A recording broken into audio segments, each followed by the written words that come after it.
activate. Just kidding, but not really.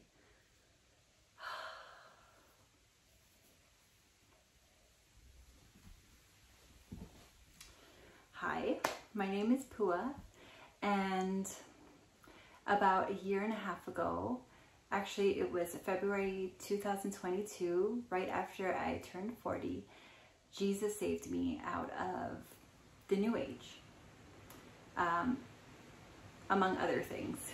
So I just wanted to share my testimony with you in hopes that you can relate, that it maybe is helping you move through moving closer to Jesus. Yes, so here we go. I was born and raised in Hawaii. I was fortunate enough to have a childhood here. I am part Hawaiian, so I was raised with Hawaiian values, which is basically that the land is our grandma and we are to steward and take care of the land, have love towards one another and kindness, and basically that we are all family. So I wasn't raised Christian. I actually wasn't raised religious in any way. My mom taught me to be a good person, and kind of that was it. There was no like Satan or God, just be a good person. Like, you should, like, don't be a bad person. So that's how I was raised as a child. I think I may have gone to church a few times, but it never really touched my heart. So I have my notes down here, so I'm going to be glancing once in a while. So growing up in Hawaii, you know, I'm always outside, so I always had a reverence for nature, for the ocean, for the trees, for the plants. So to me, Mother Nature was God. Like, God was in all of it, and I would worship it while just, I mean, without knowing, you know, just swimming in the ocean and loving the breeze on my face. I hiked a lot as an older child, and yeah, nature was my church, so to speak. You know, and then going into college, I got into, I guess, primitive cultures. You know, I was really interested in cultures that lived very close to the earth, that had this connection with the forces of nature, and they imbued those forces with godlike qualities, you know. And I feel like this is a very Hawaiian thing also, like praying to the ua, the rain, to come, or to pray to the ocean for a safe voyage, or to pray to Pele, you know, the goddess of fire, and stuff like that. So for me, nature was very much alive, and I loved researching primitive cultures that had this really close relation to the earth, because I felt where we are now in our society, we're so far removed from the earth. Like, we no longer have appreciation or care for the land as if it was, you know, our ancestor or our family member. So I always loved primitive cultures. I also, as I like kind of dipped into that, I researched a lot of shamanism, and I was always fascinated by shamanism. You know, these magical mystics that could commune with the forces of nature to heal people or to solve problems and stuff like this. I've actually, in my early 20s, would have a lot of dreams where I was initiated by shamans, which sounds very strange, and shamans of different cultures. I remember once it was an African culture where they took me under their giant hat and we danced around the fire, and it was very realistic, very lifelike, like I was there, like I had astrally traveled and gone there to be initiated into shamanism. And so I had about 3 dreams like that. I didn't believe in Satan. I didn't believe in Satan. I knew there was a higher power, but no evil power.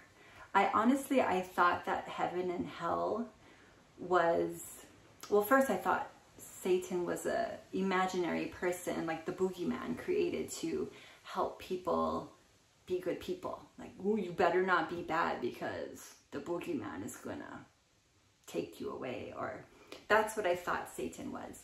And as for heaven and hell, I thought that that was something that you could experience in this reality in your lifetime, depending on the types of choices you made with your life. Like if you chose to do harmful things to other people or do harmful drugs like smoke crack, you're going to live in a hell on earth.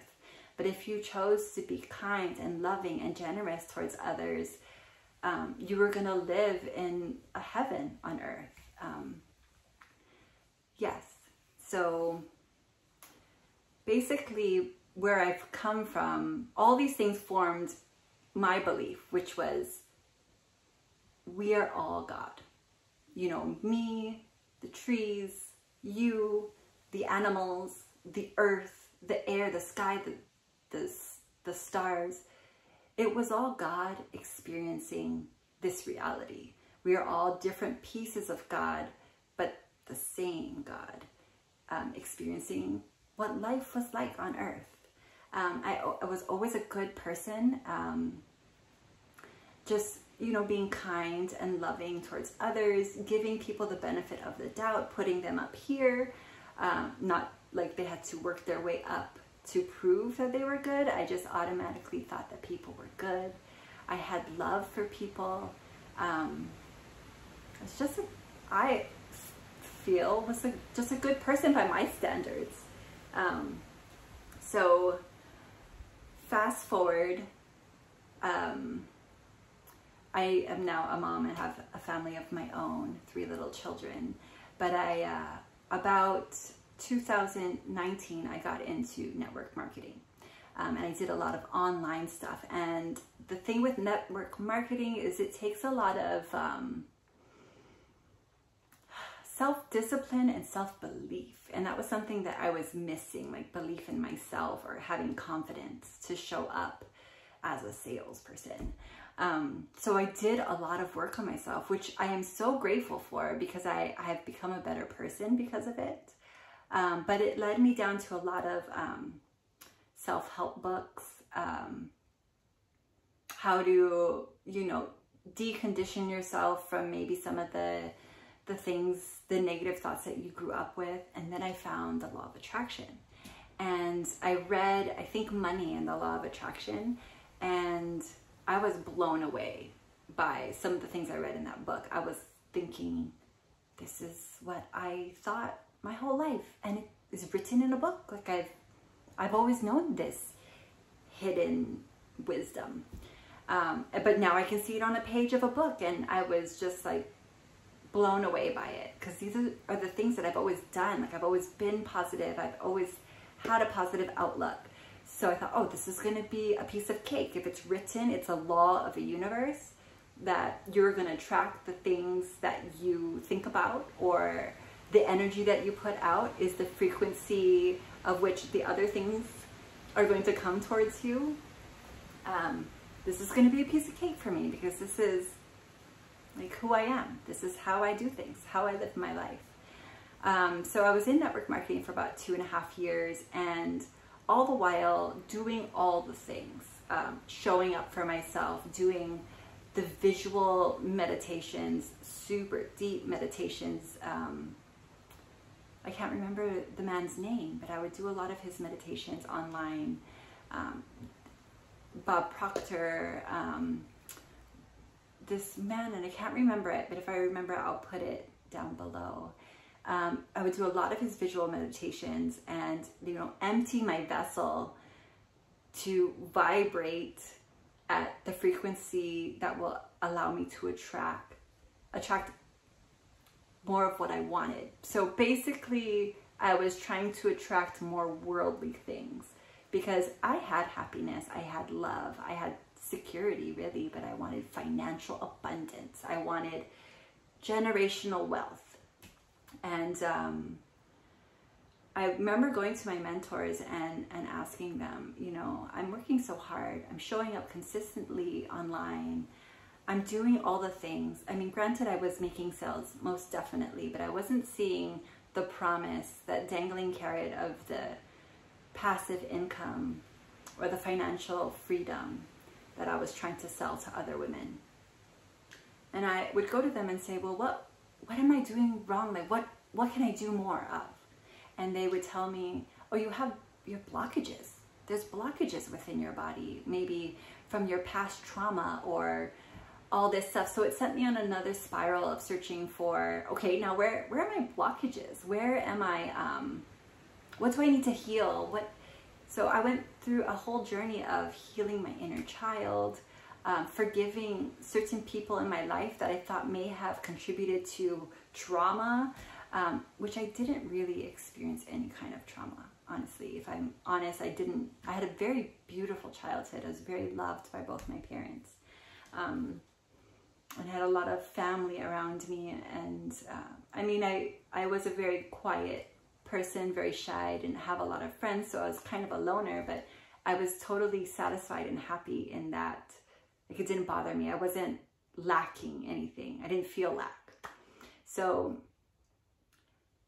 trying to figure out my blockages. So I started to hire online coaches that could help me figure out these blockages. So I would pay big bucks, thousands of dollars, to women, professional women that could uncover these blockages for me and really help me create that financial abundance that I wanted. One woman in particular, I was trying to gain, because she had so much financial freedom. She was making like $100,000 a month, and I was like, she's got to have the secrets. I remember paying for her course, and she said, you know, set up an altar to money. So I'm like, oh yes, I'm gonna set up an altar to money. I don't even know what that means, but I'm gonna take some crystals here. I forgot to mention that I was a big crystal person. Not so much in crystal healing, but I was a big collector, and I did feel like they had energy that I could absorb and create positivity within my life. So I set up these crystals in a circle. I didn't know what I was doing. And I was thinking, well, I'm supposed to put a $100 bill at this altar. But basically my intention, what she had told me, was to sit and pray to this money altar and also chant these money chants. And I remember doing it one day, and my husband walked in on me, and he just shook his head. And I thought, oh, what does he know? He doesn't know. But something in me was like, listen to him. Listen to him. And I did ask him, you know, what do you think of that? He's like, I don't think that this is what you should be doing. I think you're going in the wrong direction, and this is dangerous. So all this while going through this network marketing, self-development, self-care, oh my gosh, pouring into my cup, keeping positive, don't allow the negative thoughts to creep up. And if they do, meditate intently to bring peace back to your body and bring positivity back to your body. All this while, my best friend, who I met through network marketing,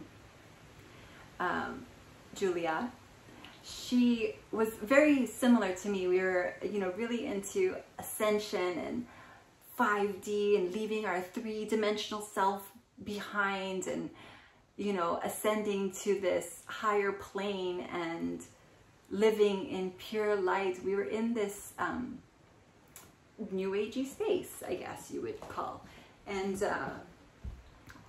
she had been going through some things, and then one day she told me, Pua, Jesus. And I was like, Jesus? Where did that come from? You know, and little by little, we ran a training platform together. And she would talk about God, you know, letting God work through you. And I would be like, no.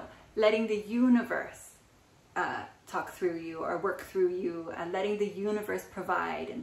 And she would say God, and it made me really uncomfortable.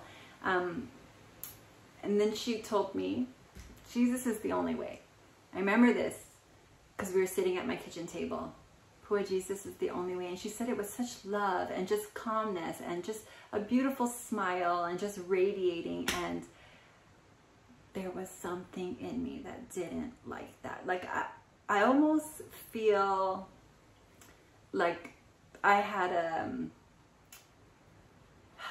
demonic oppression within my body that did not like the name of Jesus, which is weird because I knew a little bit about Jesus. I knew, well, from my belief, I thought he was a good person that did good things, but I definitely did not think that he was God. But I didn't know. It was so strange because I had searched God, you know, in my college years in every single religion. I mean, Eastern religion. But Western religion, no. Christianity, Catholicism, no, those were mind-controlling religions, man-made by the white man. And I didn't think that I could find God there. I thought they were made to create, or to control man, basically. They were the oppressors. I mean, I grew up in Hawaii. There was colonizers that came and stole our land, and you know, so for me, Christianity was the white man's religion, and I didn't want anything to do with it. So I've never even read the Bible, but here I am making my judgments. Anyway, back to the kitchen table and feeling this anguish, almost like something was twisting inside me that did not like the name of Jesus, and that sparked my curiosity. I was like, what? Like, I love things. I know Jesus is a lovely person. Why would I feel this way at his name? So my friend Julia said, just try. You've tried all the other things. You've tried, you know, meditation, you've done your yoga, you've done journaling, gratitudes, affirmations, paying coaches, visualizations, vision boards, all the things. Why not just try it? So I, you know, in like this, okay, in this like voice of defeat, like, where should I start, Julia? And she said, start in Matthew.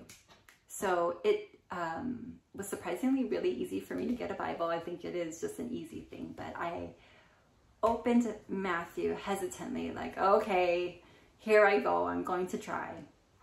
I didn't know that there was different versions, translations of the Bible, but I got one that was really easy, and I absorbed it all. When I say that I was thirsty and this word quenched me, I was like dying in the desert thirsty, and I had a drop of water and I couldn't get enough. I had to drink gulps all day, every day. I couldn't stop reading the Bible. And all the while, it was tripping me out a little bit that I didn't know, that I thought of myself as a non-judgmental person. But I was so judgmental towards Christianity and Jesus, or people who followed Christianity. And I'm so sorry to say that. I'm actually very embarrassed to say that. The things I was reading in Matthew, just the servitude that Jesus came to earth with, the humble, the humility, the love that he had for others, even the people that hated him. And people hated, he was a rebellious person. I had no idea. He fought and exposed a lot of the religious leaders at that time. He wasn't against the church, but he was for God 1,000,000%. I mean, he was fully God and fully man. And it blew me away. So I just want to say real quick, if you've never read the Bible, but you have judgment towards Jesus, just open it. Just try it. So now I'm in this space, like, whoa, everything that I thought I knew about life, my whole belief system is crumbling. It's like the way that I describe it is there's these two stepping stones. Well, just one that I'm standing on. And it's slowly like falling apart. And it's not on the ground, it's floating in space. It's falling apart. And I'm jumping midair into another stepping stone that's not even formed yet. It's like one little piece of concrete, and slowly little pieces are coming together as I'm reading the Bible. And I'm slowly floating back down and putting one foot, one toe, one foot, you know, onto the stepping stone. My old one has crumbled away, and it was terrifying. It was terrifying being in this kind of void. I was slowly being filled with living water. But everything that I knew, everything that I thought I believed for 40 years of my life was disappearing. But God is so good. God is so good. And in this time, I was finding a lot of testimonies.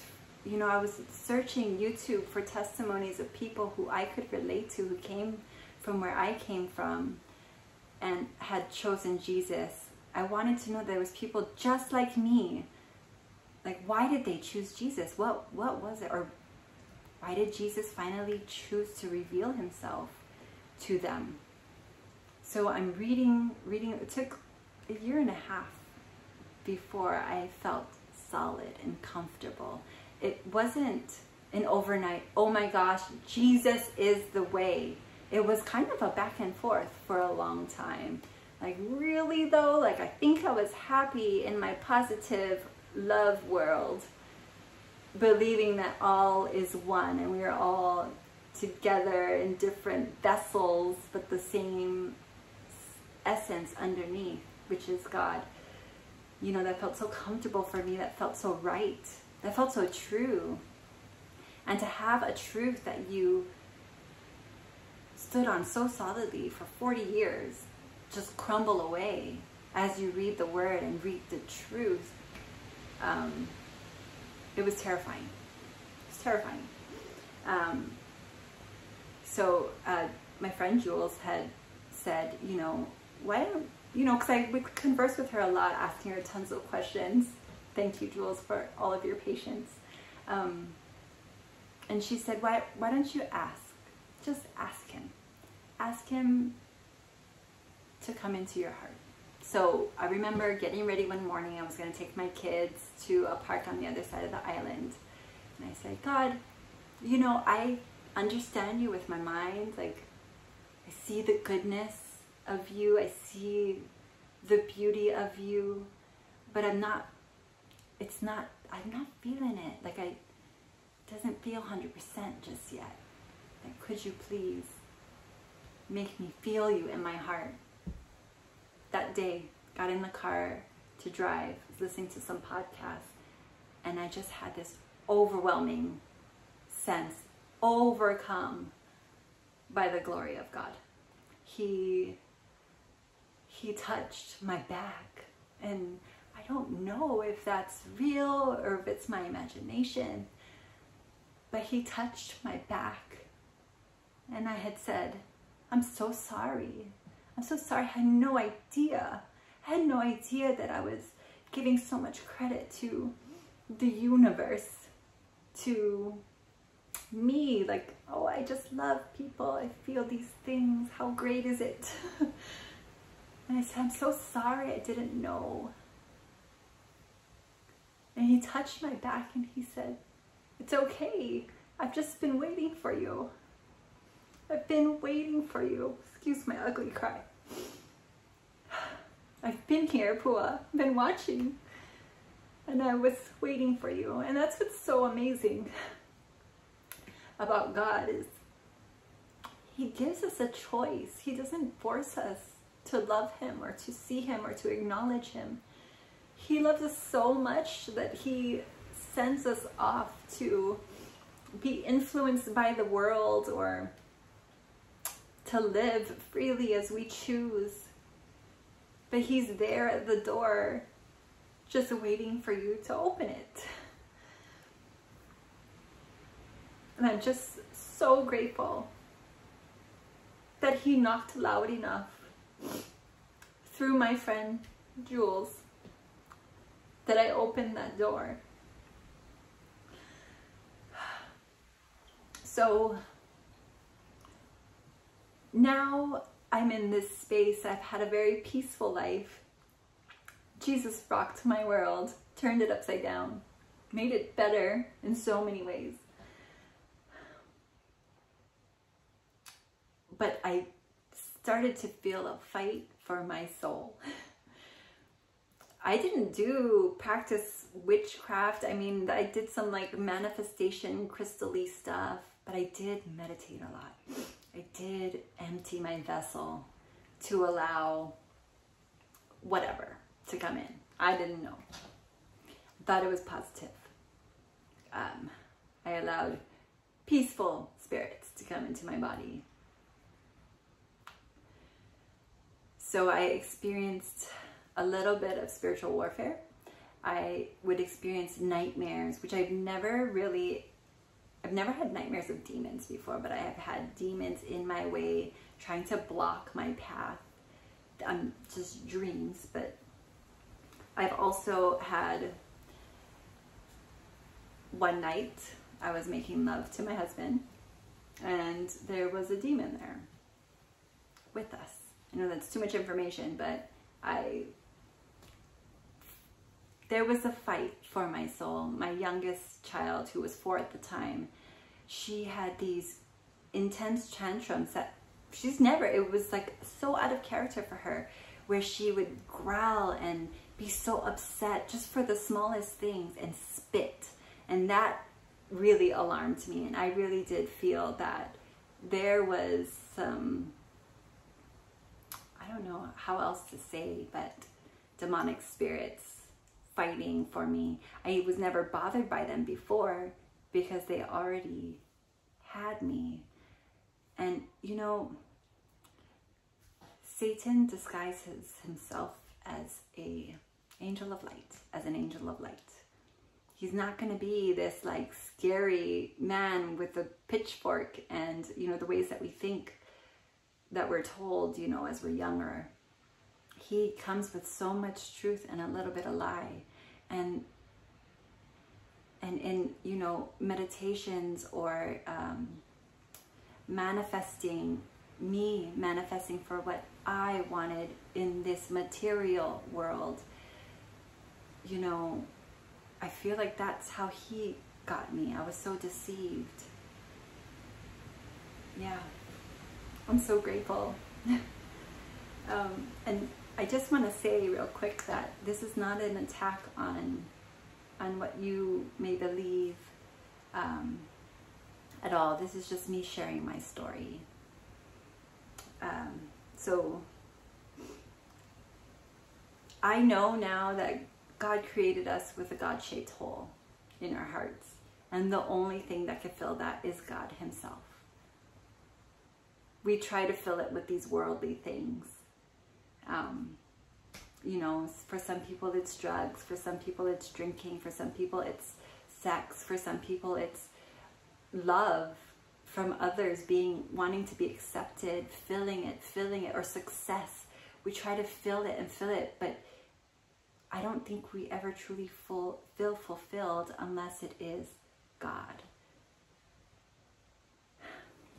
So I just want to encourage any of you, if you're questioning anything or you're wondering, you know, anything, just try it. I would recommend starting in the book of John. That gospel is very beautifully written. It's almost like poetic, with a lot of emotion and softness and beauty. Someone who comes from like hippy dippy background, it really spoke to my soul. And I just want to share some verses. I love all who love me. Those who search will surely find. That's from Proverbs. If you want to know and you search with your heart, with not good intentions, but with purity, like a genuine I want to know. He will make himself known. He will show you. He's there at the door, and if you want to just open it, he's waiting. He's waiting for you to open it. And one more, just to remind you how much he loves us, is we love because he loved us first. The only way we know what love feels like, or you know, when you're in love with somebody, or you feel loved by your family member, or you love your child, the only way we know what that feels like is because he loved us first.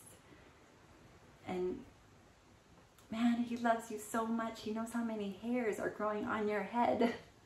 It's amazing. So all glory, all gratitude to God. And I am forever thankful that he made himself known to me